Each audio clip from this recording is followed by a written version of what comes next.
They're watching you. They're tracking you. And now we have the proof. A bombshell whistleblower just exposed what the FBI has been hiding in the shadows. Secret databases, rogue agents, Trump supporters marked for persecution. This is not a movie plot. It's happening right now in America. The same agency that's supposed to protect us has turned its weapons against half of the country. Hidden rooms filled with evidence they tried to destroy, thousands of documents they never wanted you to see. And that is only the beginning. What we're about to reveal will shake your faith in every federal institution. The surveillance state isn't coming. It's already here. And you might already be on their list. So don't look away. And when federal agencies turn against citizens, you need insurance against tyranny. That's where My Patriot Supply comes in. Their 3-month emergency food kit, now $100 off, gives you independence when the system fails. Think about it. If they're building secret databases today, what's tomorrow? Bank freezes, power grids down, supply chain chaos. This kit provides over 2,000 calories daily for 90 days, real American-made meals in bulletproof buckets, shelf-stable for 25 years, no MSG, no nonsense. When they come knocking, you'll have one less vulnerability. Fast, free shipping, and disaster replacement guarantee. Secure your freedom at preparewithgary.com. Don't wait until it is too late. Now, just 24 hours ago, FBI Director Kash Patel posting this. All federal partners are now at over 1,200 arrests under President Trump's initiative to clean up D.C. The latest from FBI, August 27th and 28th, 35 arrests involving FBI personnel.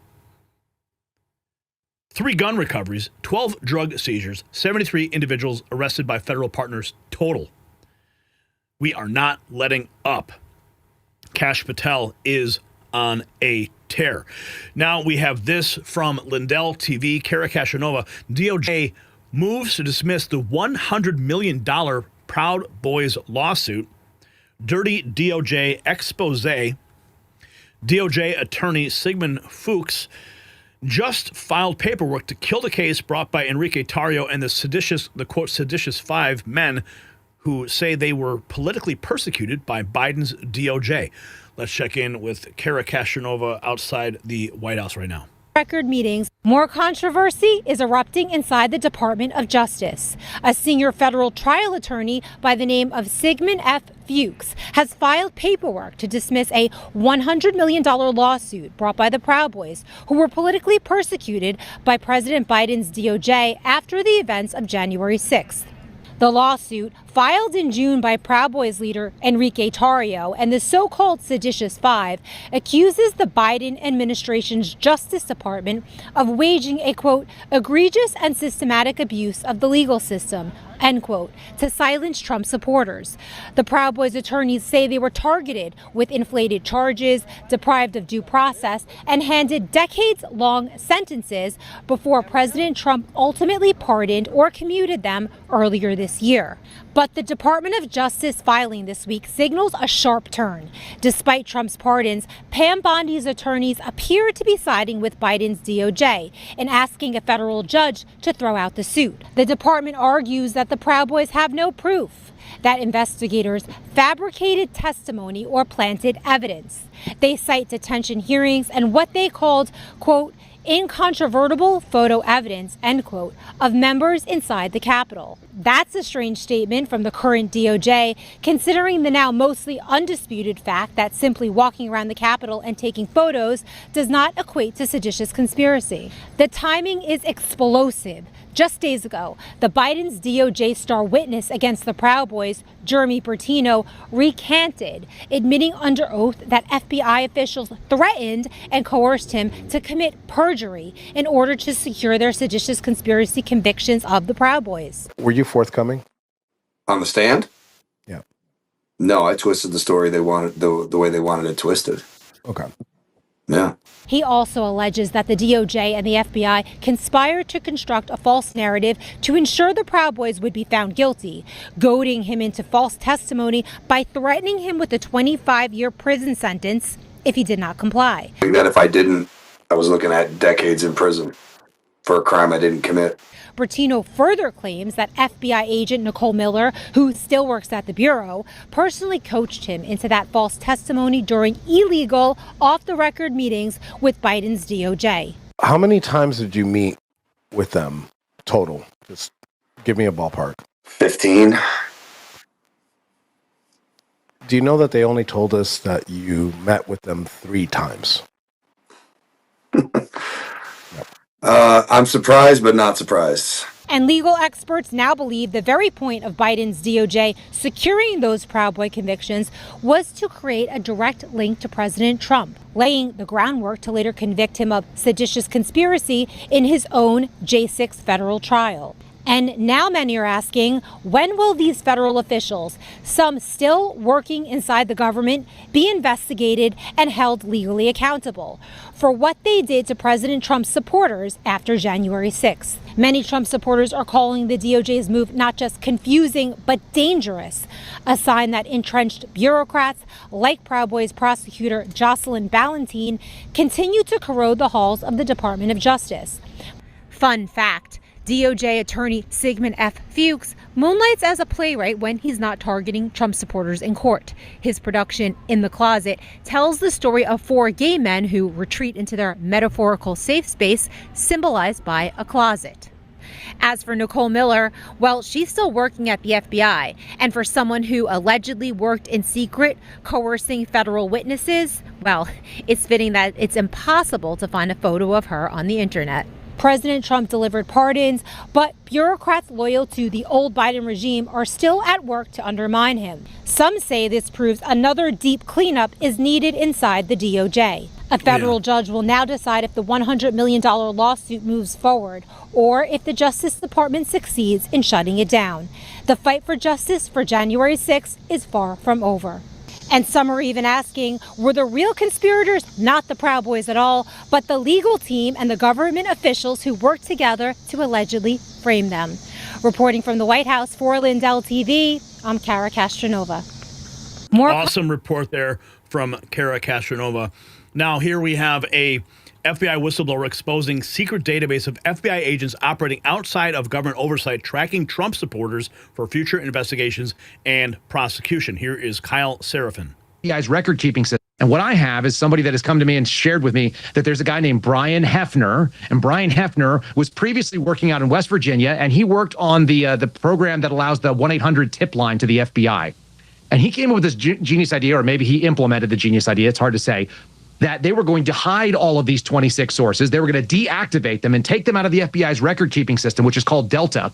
And they were going to make them report in through the 1-800 number and then route them back out to their handling agents. So they were officially deactivated, but they were still available for tasking. And what you find out then afterwards is that, you know, the next Democrat administration could easily reactivate them. And that guy was then moved, like so many other people we keep finding out, directly into the orbit of Kash Patel. He is the assistant section chief of the protective detail. There are 3 protective details. One runs Pam Bondi's detail. The other one's Kash Patel's, and the last one runs Dan Bongino's. So the people that is in charge of all of their security is apparently the guy who came up with this great idea, and they thought nobody would notice.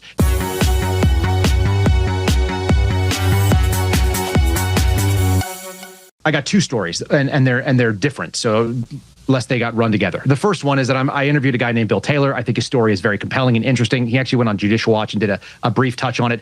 Quick and dirty on it. He worked at headquarters for a number of years. He was a whistleblower about the FBI basically passing up arrest warrants when they had the ability to arrest Iranians who were in violation of federal law and were in the United States, and they got away because John Kerry and the Obama administration intervened. And so he got, you know, sort of a first slap on the wrist on it. And then he's just a man that knows what's right and knows what's, what's not right. And so even though there was a guy who was a J6er that wanted to kill him and said so and started a conspiracy to kill 35 FBI employees, he heard his boss lie under oath, and he exposed that because perjury is not acceptable, even if you think somebody is evil. So that's the part one. And the second part of it is probably the reason why they're really upset with me right now.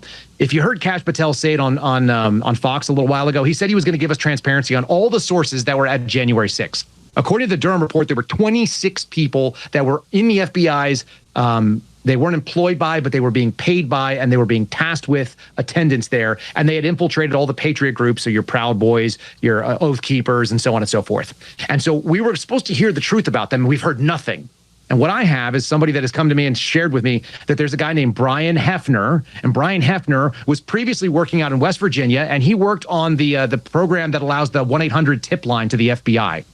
And he came up with this genius idea, or maybe he implemented the genius idea, it's hard to say, that they were going to hide all of these 26 sources. They were going to deactivate them and take them out of the FBI's record-keeping system, which is called Delta, and they were going to make them report in through the 1-800 number and then route them back out to their handling agents. So they were officially deactivated, but they were still available for tasking. And what you'd find out then afterwards is that, you know, the next Democrat administration could easily reactivate them. And that guy was then moved, like so many other people we keep finding out, directly into the orbit of Kash Patel. He is the assistant section chief of the protective detail. There are 3 protective details. One runs Pam Bondi's detail. The other one's Kash Patel's, and the last one runs Dan Bongino's. So the people that is in charge of all of their security is apparently the guy who came up with this great idea, and they thought nobody would notice because they've been sending all their people that were doing the stuff that they wanted under the Chris Wray administration, and they sent them scurrying from November to February. And instead of looking at those promotions and being like, hey, all these people that got promoted are suspect because we know that they were like rats, you know, scurrying off a ship,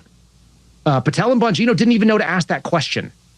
He didn't even consider whether or not we should start looking at all these promotions, apparently, because they promoted a bunch of people. So you just found a shadow government nest database system that would try to hide stuff from Congress. Yeah, I mean, they're required to. It's a violation of at least FBI policy, but and you know, it's obviously going to be a problem for Records the Attorney General. Act, but everything. It's very likely going to be. Yeah, it's probably a violation of federal law there as well. And so, you know, this stuff is. Well, and who Kyle, you know this, but I told you this months ago. Because of your courage, you're going to get more and more. I don't know how you're doing as one man. So God bless you. KyleSerafinShow.com. Where else do people find you? They can find me on Rumble, and they can find me on YouTube, and they can find me on X at Kyle Serafin. It's always the same. It's just my name. Kyle Serafin doing the work, breaking it all down. Here we have this. New attacks on Christians have surged dramatically, with 415 hostile acts targeting Catholic and Christian churches in 2024 alone, marking a staggering 730% increase since 2018. Fox and Friends talking about it. Evil. Fox News alert. The FBI is currently investigating the Minneapolis church shooting as an act of domestic terrorism, which reflects a growing problem in the United States with the number of hostile attacks against Christians skyrocketing. Just last year, there were 415 incidents, which is a 730% increase just since 2018.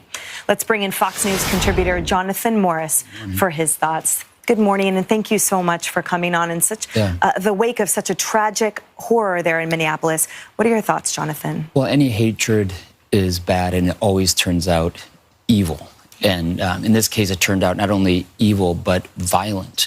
And I hated to hear the words anti-Catholic hate crime, because I don't want to hear anti-anything. Yeah. And any type of violent crime is despicable. But I was also relieved that our federal government agencies are willing to say that all hatred, including hatred against Christianity, in this case, Catholic Christianity, needs to be called out by its name. Right? Just like it's very helpful for us to hear that, to call anti-Semitism what it is. If you had somebody go into a temple and start shooting during a service, we would say, let's investigate that as a hate crime. Now, there might be other motives as well, but let's also be willing to call it by its name, because when we call it by its name, we also say that that is unacceptable socially.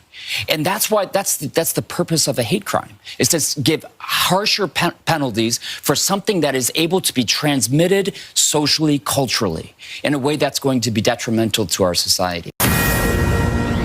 Fox News alert. The FBI is currently investigating the Minneapolis. Unbelievable work there. Let's check in with Kash Patel.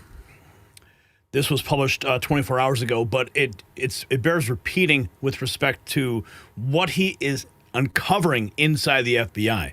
Think about this first. Sean, I was blown away, but sadly, it's come to be expected in this town when corrupt bureaucrats weaponize and destroy law enforcement like predecessors of mine did at the FBI. And thankfully, Donald Trump's mandate and election victory was for transparency and accountability. Sean, just think about this for a second. Not only did we expose the Russiagate hoax with the greats like Devin and Trey and Johnny Ratcliffe when we were back there in the House Intel Committee excavating and exposing the FISA abuses, the corruption of political parties, and the lies to a federal federal court just to illegally surveil a presidential candidate. I come in then years later, nearly a decade as a director of the FBI, thinking we uncovered most of it. But sadly, we found a room locked away in the Hoover Building that contained burn bags. And just for your audience, Sean, a burn bag is a government bag that is specifically created to destroy classified evidence and shred and burn it. Hence the name burn bag. We didn't find one, we found 7. That wasn't the only thing we found in there. We found hard drives from our predecessors and prior FBI leadership. And folks like Page, Strzok, Comey, McCabe, the list goes on from Russiagate. The names were strewn all over these materials. Now, as our great Attorney General just told you, we can't deny or confirm what we're looking at, but what we can discuss is what we've publicly disclosed. And these documents have been publicly disclosed because the greatest way to educate and bring along the American public for transparency, initiative, and accountability under President Trump is to give them the documents. And step 1 is by cleaning house inside the walls of Hoover. Sean, cleaning house all across the board happening right now. If you got value from this report, tap subscribe. My final thought is next. So this is the fight for America's soul. Yes, we've uncovered nightmare fuel, secret databases tracking patriots, rogue agents operating in darkness, hidden rooms stuffed with evidence of Russiagate crimes. For years, the FBI became a political weapon aimed at half the country. Churches infiltrated, Trump supporters surveilled, constitutional rights shredded. But here is the hope. Kash Patel, now he is the FBI director, and he is delivering. Over 1,200 arrests, including 35 corrupt FBI personnel. He's literally finding their hidden evidence rooms and exposing their crimes. This is not just reform, it's a reckoning. The same fearless patriot who exposed the Russia hoax is now cleaning house from inside. The swamp that they thought buried their secrets forever, they were wrong. With leaders like Patel, we can restore the FBI to its true mission, protecting Americans, not persecuting them. So here is the question. Do you believe Kash Patel can reform the FBI, or is it too corrupt to save? Drop a yes or no in the comments below. And support the truth movement. You can check out our merch shop. It is linked down below.